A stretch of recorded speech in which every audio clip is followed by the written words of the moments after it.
Hi అండి, welcome back to my channel Telugu పిల్ల. నా వీడియోస్ అన్నీ మీకు నచ్చినట్లయితే లైక్ చేయండి, షేర్ చేయండి అండ్ సబ్స్క్రైబ్ చేసుకోండి మన ఛానల్ని. ఇంకా మంచి మంచి వీడియోస్ వస్తే మన ఛానల్లో స్టే ట్యూన్. మేమైతే హాస్టల్ నుంచి ఇంటికి వెళ్ళామంటే ఇంకా వెరైటీస్ స్టార్ట్ అవ్వాల్సిందే కదా. ఇంకా మేమైతే ఈరోజు చికెన్తో స్టార్ట్ చేసాము, ఎందుకంటే సండే అంటే నాన్ వెజ్ కంపల్సరీ కదా. మేమైతే టిఫిన్లోకే తినాలనుకుంటా, రైస్లో కన్నా నాకు టిఫిన్లోకే చాలా ఇష్టం నాన్ వెజ్. ఇంకా మేమైతే చికెన్ తెచ్చి దాన్ని కడిగేసి నీట్గా ఉప్పు పసుపు వేసి ఉడకబెడుతున్నాము. ఇంక ఇక్కడ మా మమ్మీ అయితే ఇంకా ఆనియన్స్ కట్ చేయడం కూడా స్టార్ట్ చేసేసింది. ఈ నైఫ్ గురించి అయితే మీకు ఒక హిస్టరీ చెప్పాలండి. ఇదేంది ఐరన్ నైఫ్ అనుకుంటున్నారా? ఈ చాకు నాకు తెలిసి దాదాపు ఒక 25 ఇయర్స్ నుంచి యూజ్ చేస్తున్నాం మేము.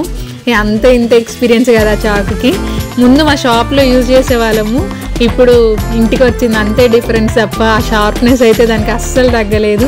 25 ఇయర్స్ నుంచి సేమ్ చాకు, అసలు ఎంత బాగా కట్ అవుతుందో. ఇట్లా మీ ఇంట్లో కూడా అలాంటి వస్తువులు ఏమన్నా ఉంటే ఖచ్చితంగా కమెంట్ చేయండి. ఇంకా అలా ఆనియన్స్ అయితే కట్ చేసేసి మసాలాకి అయితే రెడీ చేసేసుకుంటున్నాము. ఇంక ఇక్కడ మా అన్న అయితే మసాలా వేయడం స్టార్ట్ చేసాడు. ఏంటి మా అన్న వేస్తున్నాడు అనుకుంటున్నాడు కొత్తగా? ఏం లేదండి, ఆ స్విచ్ ఏదో లూజ్ కనెక్షన్ ఉంది, ఇంకా అందుకని దాన్ని గట్టిగా పట్టుకుంటేనే వర్క్ అవుతుంది మిక్సీ. ఇంకా అందుకని మా అన్న ఇంకా మా మమ్మీకి హెల్ప్ చేద్దామని ఇంక ఇక్కడైతే మసాలా వేయడం స్టార్ట్ చేశాడు మా అన్న. నేనైతే ఫస్ట్ టైం చూస్తున్నా మా అన్న ఇట్లా మసాలా వేసి ఒక పని చేయడం. అంటే రేర్గా చేస్తాడు ఇంట్లో పనులు. ఇంకా అందరు అన్నలు అట్లే ఉంటారు కదా, ఇంకా చెల్లెళ్ళు మమ్మీలు ఇంట్లో ఉంటే అన్నలు ఎందుకు వస్తారు కిచెన్లోకి? రేరే కదా. ఇంక ఇక్కడ మేమైతే ఒక సైడ్ చికెన్ అట్లా ఉడుకుతూ ఉంది. ఈ లోపల మేము ఇంక మసాలా వేసేసుకున్నాం కాబట్టి ఇంకా దాన్ని తిరగబాత పెట్టేశాము. ఈ బాండల గురించి కూడా ఒక స్టోరీ చెప్పాలండి. ఏంటి అనుకుంటున్నారా? మా ఇంట్లో ఎన్ని బాండలు ఉన్నా, నాన్ స్టిక్ బాండలు ఉంది, అన్నీ ఇంకా ఇట్లా అల్యూమినియందే వేరేది ఉంది, అన్నీ ఉన్నాయి. కానీ మా మమ్మీ ఆ బాండలు ఏవి వాడదు, ఇదే వాడుతుంది. మళ్ళీ చెప్తుంది వీడియోలో ఆ బాండలను చూపించకు అందరు నవ్వుతారు అని. కానీ ఇంక నేను చూపిస్తాను, అందరికి తెలియాలి కదా, ఇలా చాలామంది ఉంటారు నీలాంటి వాళ్ళు అని చెప్పి చూపిస్తున్నాను. ఏంటనుకుంటున్నారా? ఈ బాండలు కూడా నాకు తెలిసి 10 ఇయర్స్ అవుతుందండి. బట్ స్టిల్ ఎన్ని కొన్నా కూడా మా మమ్మీ దాన్నే వాడుతుంది. మీ ఇంట్లో కూడా మీ మమ్మీస్ అంతేనా? అంతే అండి, మమ్మీ వాళ్ళు ఎన్ని కొత్త ఉన్నా కానీ వాళ్ళకి పాత పడే బుద్ధి కాదు. ఇంక మా ఇంట్లో కూడా అదే జరుగుతుంది. ఇంకా ఆ బాండల హిస్టరీ అయితే అది. ఇంకా నెక్స్ట్ మనమైతే చికెన్ కర్రీ ఎలా ప్రిపరేషన్ అవుతుందో చూసేద్దాం రండి.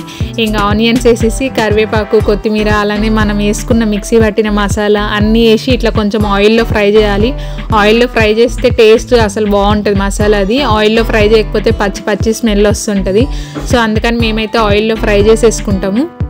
ఇంకా చికెన్ అయితే ఉడికిపోయింది. చికెన్ ఉడికేటప్పుడు దాంట్లో వాటర్ వస్తాయి కదా, ఇంకా ఆటోమేటిక్గా ఇంకా దాంట్లోనే కొంచెం కారం, కొంచెం ధనియాల పౌడరు ఇవన్నీ వేసి ఉడకబెడతారండి. దాంతోపాటు సాల్ట్ అన్నీ వేసేసి ఇంకా కొద్దిసేపు ఉడకనిస్తారు. అది ఉడికింది ఇంకా ఓకే అనుకుంటే ఆ తర్వాత మనం మసాలా పక్కన ఫ్రై చేసి పెట్టుకున్నాం కదా, ఆ మసాలా ఎత్తి ఆ చికెన్ కర్రీలో అయితే వేసేస్తారు. ఇంకా అదే ప్రిపరేషన్ జరుగుతుంది. అవన్నీ వేసి ఇంకా మూత పెట్టి కొద్దిసేపు ఉడకనిస్తాం. ఇది అలానే ఏగుతూ ఉంది.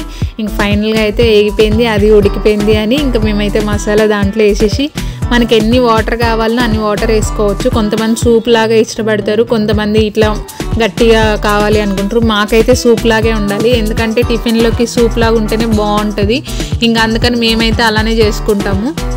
ఇంకా అదే చేస్తున్నాము. ఇంక ఇక్కడ చికెన్ ఉడకడం స్టార్ట్ చేసిన మసాలా అన్నీ వేసేసి ఇట్లా కొంతసేపు బాయిల్కి పెట్టేస్తే మంచిగా ఉడకద్దండి. ఫైనల్లీ చికెన్ ముక్కలు చూపిస్తుంది చూడండి మా మమ్మీ. ఇంకా అట్లా చికెన్ అంతా బాగా ఉడికాక టిఫిన్లోకి తింటే అసలు మస్తు ఉంటుంది. మామూలుగా అయితే ఇట్లా చికెన్ చాలా మందికి తెలియదు, ఇడ్లీ దోశలోకి తింటారని, కానీ ట్రై చేయండి, చాలా బాగుంటుంది. ఇంకా మేమైతే ఫైనల్గా ఒక సైడ్ ఇడ్లీ కూడా పెట్టేసుకున్నాము. అదైతే ఇంకా అందరికి తెలిసిందే కదా అని వీడియో షూట్ చేయలేదు. ఇంకా ఫైనల్గా ఇడ్లీ అయితే మా అన్న తీస్తున్నాడు. ఇది కూడా ఈరోజు ఎందుకో మా అన్న చాలా పనులే చేసేసాడు మా ఇంట్లో, ఎప్పుడు చేయడు. ఈసారి ఇంకా నేను వీడియో షూట్ చేస్తుండేసరికి మా అన్న ఇంకా పని చేయడం స్టార్ట్ చేసాడు.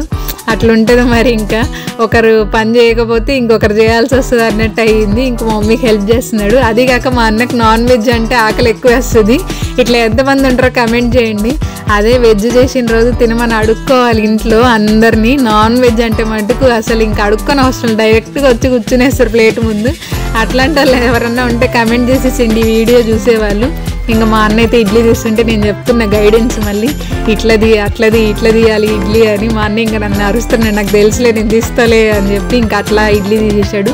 ఫైనల్గా చూస్తే లాస్ట్లో 2 గంటలు పిండి ఉంది. ఇంక ఈ పిండిని ఎందుకు వేస్ట్ చేయడము, ఇడ్లీయే తింటే ఎట్లా చికెన్లోకి దోశ కూడా తినాలి కదా అని మేమైతే ప్లాన్ చేసి దోశ కూడా వేసుకుందామని ఇంకా చూసి మూత పెట్టాము. ఇది కర్రీ అయిపోతే ఇంక దీన్ని పక్కకు తీసేసి దోశ పెట్టుకొని దోశ చేసుకుందామని. ఫైనల్గా అయితే చికెన్ కర్రీ ఉడికిపోయింది. ఇంకా ఫైనల్ టచ్ కొత్తిమీరతో అట్లా గార్నిష్ చేసేసి ఇంకా దాన్ని అయితే రెడీ చేసేసాం కర్రీని. ఇంకా ఫైనల్గా మమ్మీ దోశ వేయడం అయితే స్టార్ట్ చేసేసింది. ఇంక ఈ దోశ పెనం గురించి కూడా ఒకటి చెప్పాలండి. మా ఇంట్లో ఒక్కొక్క దానికి ఒక్కొక్క స్టోరీ ఉంటుంది. నాకు తెలిసి నేను చిన్నప్పటి నుంచి ఉంది ఈ దోశ పెనం మా ఇంట్లో. నాన్ స్టిక్ ఎన్ని కొన్నా కానీ అవి మూలనే ఉంటాయి, అవి వాడము. అది ఏందో మాకు తెలియదు. ఎప్పుడు కానీ మమ్మీ నాన్ స్టిక్ పెనం మీద దోశ పోయంటే నేనైతే పోయాను, మీకు కావాలంటే పోసుకోండి అంటది. ఇంకా మనకు అంత ఇంట్రెస్ట్ ఉండదు కాబట్టి ఇంకా పోసి ఇచ్చిందే ఎక్కువ అన్నట్టు మేము దీని మీద పోస్తే మెత్తగా వస్తాయండి దోశలు. అదే నాన్ స్టిక్ పెనం మీద పోస్తే గట్టిగా వస్తాయంట. అందుకని మా మమ్మీ నాన్ స్టిక్ పెనమే పెట్టదు అసలు. అది మూలబడి ఉంటుంది, దుమ్ము కొట్టుకోపోయి ఉంటుంది మా ఇంట్లో ఎప్పుడు అది.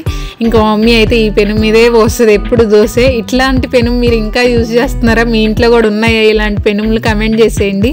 ఇంకా మేమైతే ఫైనల్లీ ఆ ఇడ్లీ పిండితోనే ఇంకా దోశ కూడా చేసేసుకున్నాము. ఇంకొక పక్క కర్రీ అట్లా ఫైనల్గా ఉడుకుతుంది. ఈ ఒక సైడ్ ఏమో దోశలు ప్రిపరేషన్ స్టార్ట్ అయిపోయాయి. ఎందుకంటే కర్రీ వేడిగా ఉన్నప్పుడు తింటే అసలు ఆ టేస్టే వేరు అసలు. ఇంకా అందుకని మేము కూడా ఆ కర్రీ ఫైనల్ టచ్లోకి వచ్చినప్పుడే దోశలు కూడా వేడిగా ఉండాలి కదా అని ఇంకా దోశలు కూడా వేడిగా ఉంటాయి అన్నట్టు పోస్తున్నాము అది అయిపోయే టయానికి. ఇంక ఇడ్లీ కూడా చల్లారిపోకూడదని హాట్ బాక్స్లో పెట్టుకున్నాము. ఇంకా ఫైనల్గా అయితే మేమైతే తినడానికి రెడీగా ఉన్నాము, ఎప్పుడెప్పుడు అయిపోతాయి ఇంకా పోయడం. ఎక్కువ ఏమి వేసుకోలేదండి దోశలు, అందరం ఒక్కొక్కటే తిన్నాము. ఎందుకంటే ఇంకా చూపించా కదా పిండి లాస్ట్ స్టేజ్కి వచ్చేసింది. ఇంక ఇడ్లీ పెట్టుకున్నాం కదా అని దోశలు అయితే అందరం టేస్ట్ చేయాలని ఒక్కొక్కరం ఒక్కొక్కటి పెట్టేసుకొని ఇంక ఇడ్లీ పెట్టేసుకుంటున్నాము. మా డాడీ అయితే మిస్ అయిపోయింది ఇప్పుడు ఇక్కడ, ఎందుకంటే మా డాడీ మార్నింగే తినేసి వెళ్ళిపోయాడు. ఇంకా మేమైతే నిద్రలేసేసరికి లేట్ అయిపోద్ది కదా, ఇంకా అందుకని మేము నిద్రలేసేసరికి ఇంకా మా డాడీ షాప్కి కూడా వెళ్ళిపోయాడు. నేను మా మమ్మీ మా అన్న ముగ్గురం కలిపి తింటున్నాం. ఇక్కడ ఇక వరుసగా అందరం పెట్టేసుకున్నాం. మా ఇంట్లో ఇది అలవాటు అండి. డైనింగ్ టేబుల్ ఉన్నాయి, ఏమున్నా కానీ దాని మీద కూర్చోము, వాడము, అసలు పేరుకే ఉంటాయి అన్నీ. ఇక మేమైతే ఇట్లా కింద కూర్చొని తింటాం, మాకు అసలు అలవాటు. కానీ ఇట్లా తినడమే మంచిది అని కూడా అనిపిస్తుంది. మళ్ళీ అందరం ఒకటే టైంలో కూర్చొని తింటాము, ఒకరొక టైంలో అట్లా తినము, అట్లా అలవాట్లేదు మాకు. ఇంకా ఎంత లేట్ అయినా కానీ అందరు రావాల్సిందే, అందరు కలిసి కూర్చొని తినాల్సిందే. అది చిన్నప్పటి నుంచి మా ఇంట్లో అలవాటు. సో ఇంకా మేము అందరం కలిసి తింటాము. ఇంకా అట్లా అందరు ప్లేట్లో వేసేసుకున్నాం. మా డాడీ మిస్ అయిపోయింది 3 ప్లేట్లు. మా డాడీది కూడా ఏంటంటే 4 ప్లేట్స్ అయిపోయేది. ఇంకా అట్లా అందరం idli dosa with chicken combination అయితే ఇంకా కుమ్మాం అసలు. వేరే అంటే వేరే లెవెల్. అన్నీ వేడిగా ఉన్నాయి. ఇడ్లీ వేడిగా ఉంది, దోశ వేడిగా ఉంది, చికెన్ వేడిగా ఉంది. ఇంకా అన్నీ వేడిగా ఉంటే మనకి ఇంకా ఎక్స్ట్రా ఆకలి ఎక్కువ అనిపిస్తుంది కదా. ఇంక మేమైతే కుమ్మేసాం. ఇంకా అక్కడ మా అన్న నాకు లివర్ ఎత్తేసాడండి. మా అన్న లివర్ తిండు, అందుకని నా ప్లేట్లో వేసేసాడు.